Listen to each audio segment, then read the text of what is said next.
من غش فلیس منا، من غش فلیس منا، جو شخص ملاوٹ کرے، جو شخص ملاوٹ کرے اور جو پاک چیز ہے اور جو خالص چیز ہے اس کو خالص کر کے نہ بیچے، اس کے اندر ملاوٹ کر کے بیچے اور لوگوں کو بتائے کہ یہ خالص چیز ہے، دھوکہ دے، فلیس منا، حضور علیہ السلام فرماتے ہیں اس آدمی کا مجھ سے تعلق نہیں ہو سکتا، اس آدمی کا مجھ سے تعلق نہیں ہو سکتا۔ یاد رکھیے، حرام بظاہر زیادہ ہوتا ہے لیکن اس کے اندر برکتیں نہیں ہوتی، اور حلال بظاہر تھوڑا ہوتا ہے لیکن اس کے اندر برکت اور سکون ہوتا ہے۔ حرام سے انسان کو تنگی اور فاقہ اس کے گھر میں آتا ہے، اور حلال سے انسان کے گھر میں کشادگی اور وسعتیں اور سکون آتا ہے۔ تو جو انسان دھوکہ کرے گا یا کوئی ایسی چیز ملاوٹ کر کے بیچے گا تو حضور فرماتے ہیں اس کا مجھ سے کوئی تعلق نہیں ہوگا۔ ہر انسان جو تاجر ہے، جو کاروبار کر رہا ہے، چاہے وہ نچلی سطح سے لے کر اوپر کی سطح کا ہو، وہ انسان دیکھے کہ میں یہ کیا کر رہا ہوں، آیا یہ میں صاف مال کہہ کر جو بیچ رہا ہوں، آیا اس کے اندر صفائی کتنی ہے، میں غلط تو نہیں کر رہا۔ امام اعظم ابو حنیفہ رحمہ اللہ امام اعظم تھے، کپڑے کا کاروبار اور کپڑے کی تجارت کیا کرتے تھے۔ ایک دن دکان میں آئے تو دیکھا کہ ایک تھان کے اندر کچھ نقص ہے، تو اپنے ملازم سے کہا کہ جب بھی اس تھان کو بیچو گے تو سامنے والے گاہک کو بتا کے بیچنا کہ اس کے اندر یہ کمی ہے، اور بتا کے اس سے بیچنا۔ تھوڑے دن بعد دوبارہ آئے تو دیکھا وہ تھان کپڑے کا نہیں تھا۔ آپ نے پوچھا وہ کہاں گیا؟ کہنے لگا کہ میں نے بیچ دیا۔ کیا آپ نے یہ نقص بتا کے بیچا تھا یا بغیر بتا کے بیچا؟ اس ملازم نے کہا میں نے بتایا نہیں تھا۔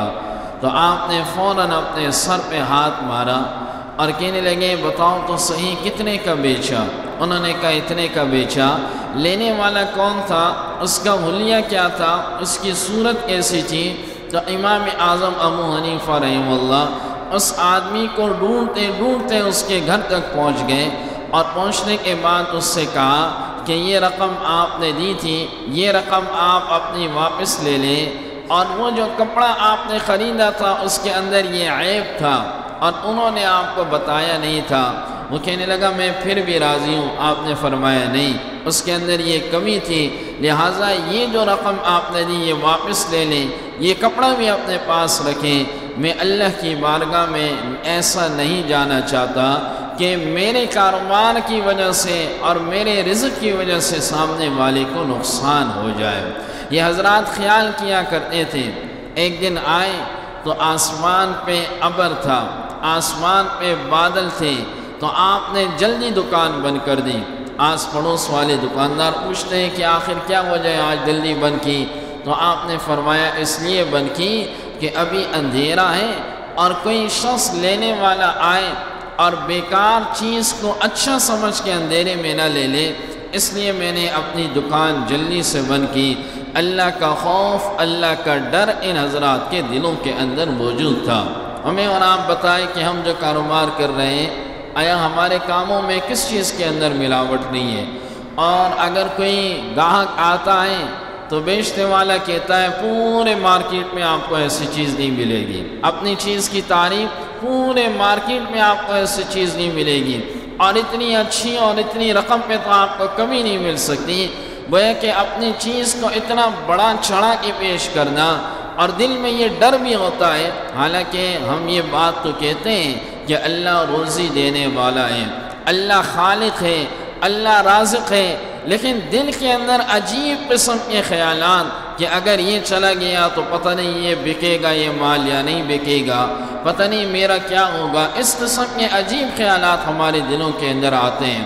رسول اللہ صلی اللہ علیہ وسلم نے ارشاد فرمایا التاجر الصدوق الامین مع النبیین والصدیقین والشہداء والصالحین، کہ سچا تاجر جو اپنی زبان سے سچ بولتا ہو اس کا حشر قیامت کے دن فرمایا نبیوں کے ساتھ ہوگا، صدیقوں کے ساتھ ہوگا، شہیدوں کے ساتھ ہوگا، اس لیے کہ اپنی زبان سے یہ سچ بول رہا ہے، یہ جھوٹ نہیں بول رہا۔ اس شخص کا حشر قیامت کے دن ایسے لوگوں کے ساتھ ہوگا۔ تو ہمیں چاہیے کہ ہم جب بھی کوئی ایسا معاملہ کریں تو یہ سوچیں کہ یہ تجارت صرف تجارت نہیں بلکہ عبادت بھی ہے۔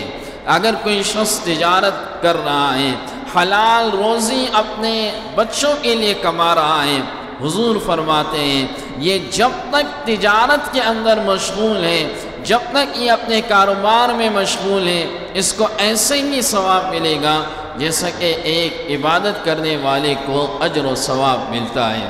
القاسم حبیب اللہ، آپ نے فرمایا حلال روزی کمانے والا وہ اللہ کا دوست ہے، وہ اللہ کا دوست ہے۔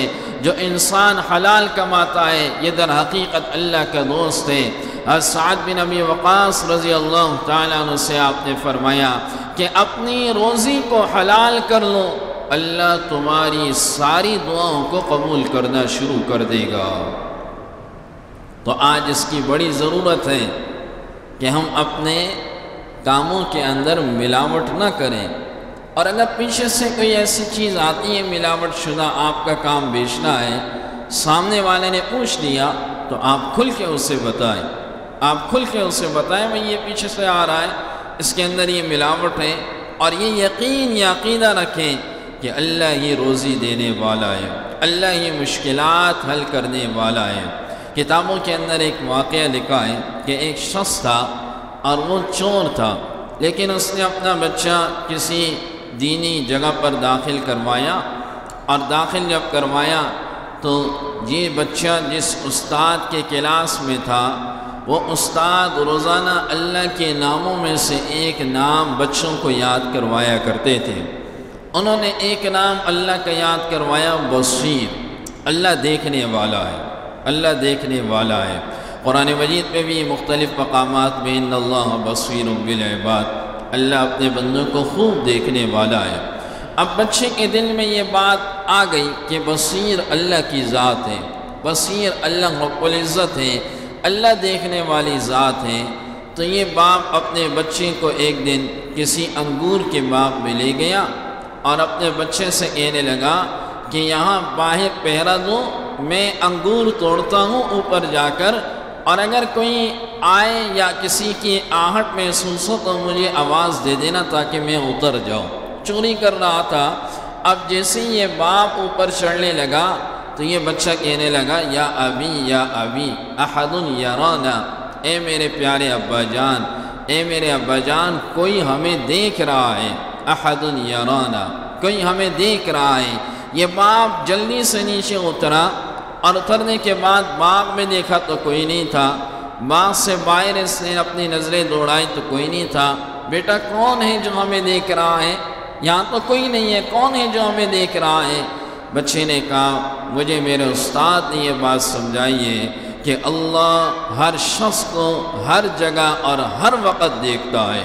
ان اللہ بصیر بالعباد، یہ الفاظ اس باپ کے دل میں جا کے لگے کہ بصیر تو اللہ کی ذات ہے، اللہ دیکھنے والا ہے، اور فوراً اس گناہ سے توبہ کی کہ اللہ ہمیں ہر حال میں ہر جگہ اور ہر وقت دیکھنے والا ہے۔ تو ہر شخص جو تاجر ہے وہ یہ خیال کرے کہ اگر آپ نے سامنے والے سے دھوکہ تو کر لیا، سامنے والے کے علم میں شاید نہ ہو، لیکن ایک ہستی اس وقت بھی تمہیں دیکھ رہی ہے، اور کل قیامت کے دن تم سے اس کے بارے میں پوچھا جائے گا۔